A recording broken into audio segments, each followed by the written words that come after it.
एक एक्टिविटी वहाँ चल रही है, एक एक्टिविटी दुनिया के सामने उसको ग्लोरीफाई करने के लिए, उसकी तरवीज करने के लिए इंडियन मीडिया चला रहा है।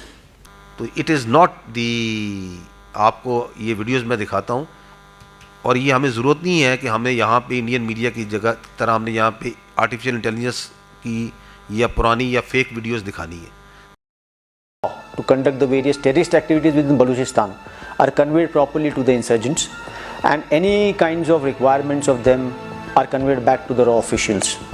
My purpose of this time visit to Pakistan was to establish and meet the basic leadership of Baloch subnationals, the BLA or the BRA, and establish and infiltrate around 30 to 40 raw operatives along the Makran coast for operations along with Baloch subnationals and miscreants or terrorists.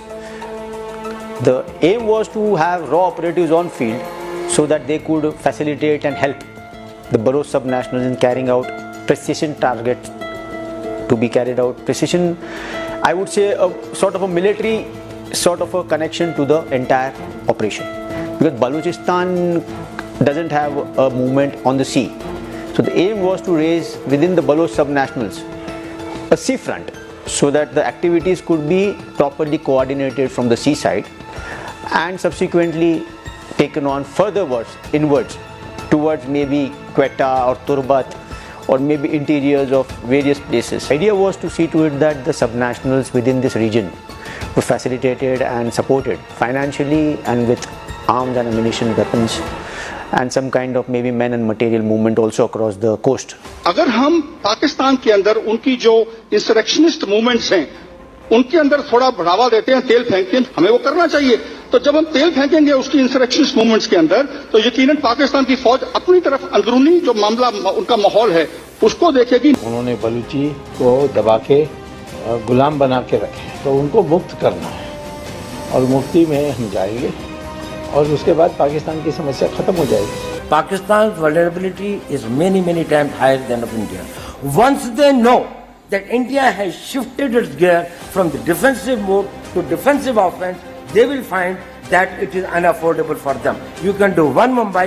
किया है regarding the incident.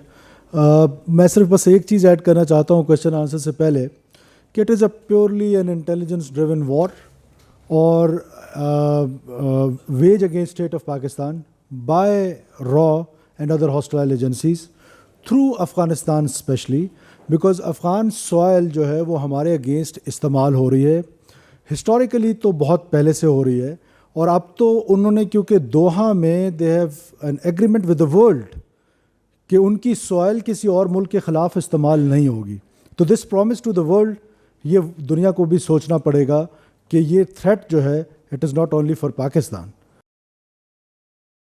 भाई साहब, इतने बेवकूफ DGIS-PR और CM साहब मैंने नहीं देखे कभी। जिसने ये लिखा है मैं उसको सलाम पेश करता हूं कि इतना बेवकूफ आदमी कि सुब्रमण्यम स्वामी ने क्या बोला था उसको दिखा रहे हैं ये पत्रकारों को। जो सुब्रमण्यम स्वामी है कौन, किस ओहदे पे है? वो तो मोदी के बारे में अगेंस्ट में बोलता रहता है 10 बार। आप वो दिखा दो एक बार, वो नहीं दिखाते।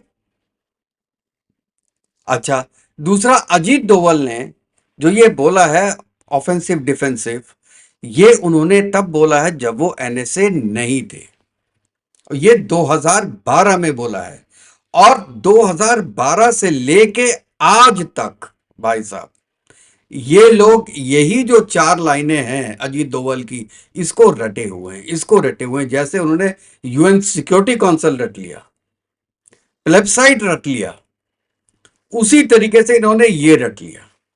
भाई साहब, जब आदमी ओहदे पे होता है, किसी पोजीशन पे होता है, तो उसका एक्ट डिफरेंटली हो जाता है, डिफरेंट हो जाता है। एक आदमी जब अपोजिशन में होता है तो गवर्नमेंट की हर चीज को अपोज करता है, लेकिन जब वो ही गवर्नमेंट में आता है तो वो वही करता है जो पहले की गवर्नमेंट कर रही होती है। इतनी भी अकल नहीं है क्या? इसमें आपने जितने भी वीडियोस दिखाए, जितने भी न्यूज चैनल्स दिखाए, जितने भी इंटरव्यूज दिखाए, उनमें क्या एक बंदा भी ऐसा था जो कि किसी तरीके से भी इंडियन गवर्नमेंट का नुमाइंदा हो, रिप्रेजेंटेटिव हो? एक भी दिखा दो आप।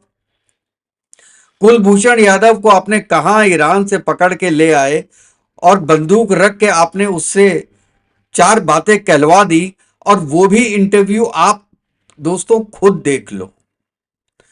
1000 कट हैं, 1000 कट होंगे आधे घंटे के उसके इंटरव्यू में। मानता हूं कि उसने बोला है, लेकिन आप इतने बेवकूफ हैं कि पुलिस स्टेशन या आर्मी में प्रेशराइज में बोला गया कोई भी बयान सबमिशन नहीं होता है। आईसीजे ने क्या कहा?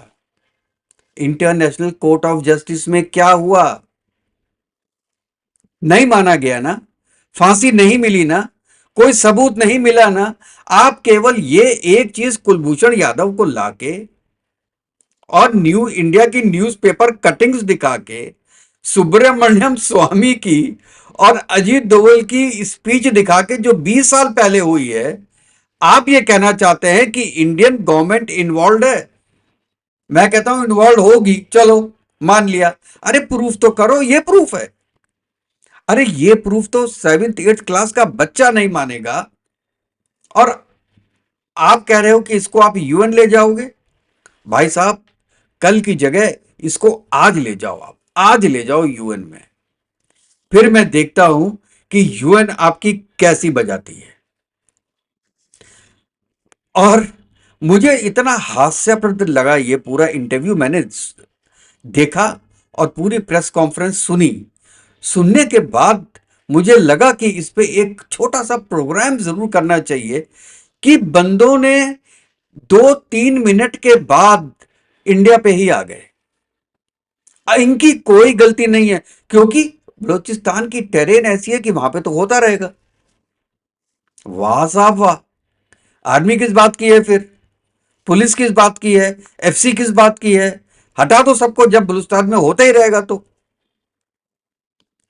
अपनी गलतियां छोड़ के दूसरों पे डालना, यह पाकिस्तान की बहुत पुरानी आदत है, और यह आदत इतनी जल्दी खत्म नहीं होगी। दोस्तों, अपने कमेंट्स में जरूर बताइएगा कि ये कब सुधरेंगे, बच्चों की तरह बिहेव करना कब बंद करेंगे।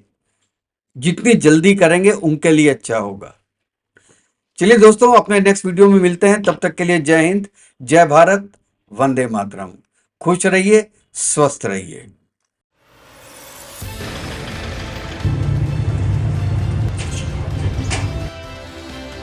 India has firmly rejected Pakistan's claims linking it to the Jafar Express attack.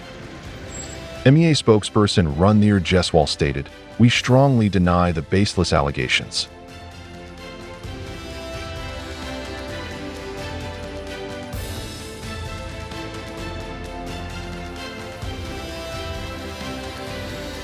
The world knows where the epicenter of global terrorism lies. Pakistan should focus on its internal issues instead of blaming others for its own failures. Earlier, Pakistan's Foreign Office spokesperson Shafkat Ali Khan suggested the rebels behind the attack were in contact with leaders in Afghanistan.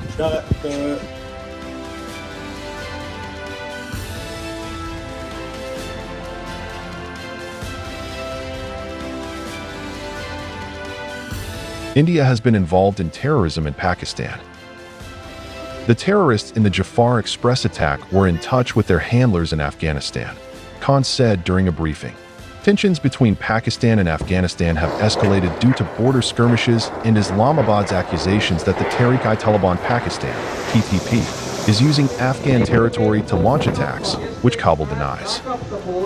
This statement followed reports from Pakistani security forces claiming to have eliminated all 33 Balochistan Liberation Army, BLA, rebels who hijacked the Jafar Express with over 400 passengers on board.